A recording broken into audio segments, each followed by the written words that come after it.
You're watching the History Fella channel, and in this video we're looking at Edward VII. Prince Albert Edward was born at Buckingham Palace on the 9th of November 1841, the eldest son and second child of Queen Victoria and Prince Albert. Named after his father, he was known to his family and close friends as Bertie. He was created the Prince of Wales on the 8th of December 1841 and baptised on the 25th of January 1842 in St George's Chapel, Windsor.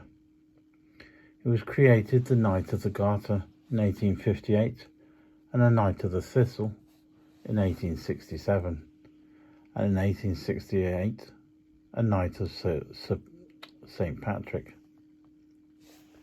Queen Victoria and Prince Albert were anxious that their son's education should fit him sovereignty. Consequently, at the age of 7, he embarked on a strenuous educational regime devised by Prince Albert. Driven hard in his youth, the heir to the throne was often overtired and rebellious.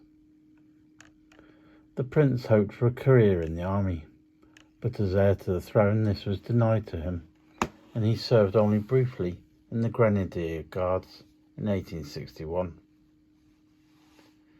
In October 1859, he matriculated as an undergraduate at Christ Church, Oxford, transferring in 1861 to Trinity College, Cambridge. During a long vacation in 1860, at the invitation of the Canadian government, he made a tour of Canada, and this was followed by a visit to the United States at the invitation of President Buchanan. He was the first heir of the throne to cross the Atlantic. On the 24th of September 1861, the prince met his future wife, the Danish Princess Alexandra, in the cathedral at Speyer, Germany.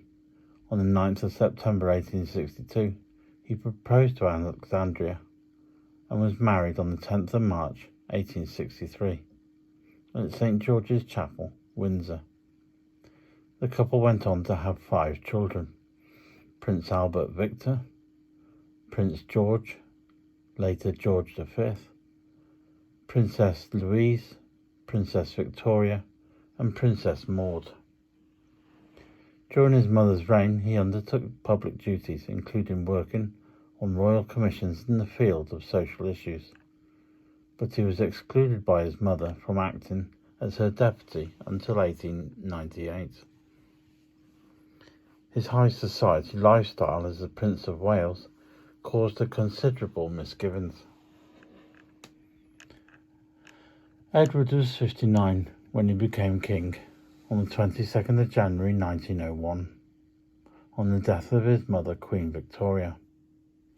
The coronation was set for the 26th of June 1902, but only 2 days beforehand the king was forced to postpone until the 9th of August, owing to an attack of appendicitis which required an emergency operation.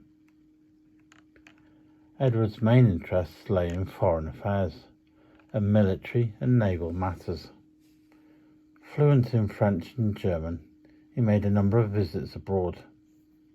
In 1904 he visited France, a visit which helped create the atmosphere which made the subsequent Anglo-French Entente Cordiale possible, and he was related to nearly every continental sovereign and came to be known as the Uncle of Europe. Edward also played an active role in encouraging military and naval reforms, pressing for the reform of the Army Medical Service and the modernisation of the Home Fleet. In the last year of his life, he was involved in the constitutional crisis brought about by the refusal of the Conservative majority in the Lords to pass the Liberal budget of 1909. Edward, though, would die before the situation could be resolved by the Liberal victory in the election of 1910. He died on the 6th of May 1910, aged 68. He lay in state at Westminster Hall, where 250,000 people filed past his body, On the 20th of May he was buried in St. George's Chapel, Windsor. His son George became king.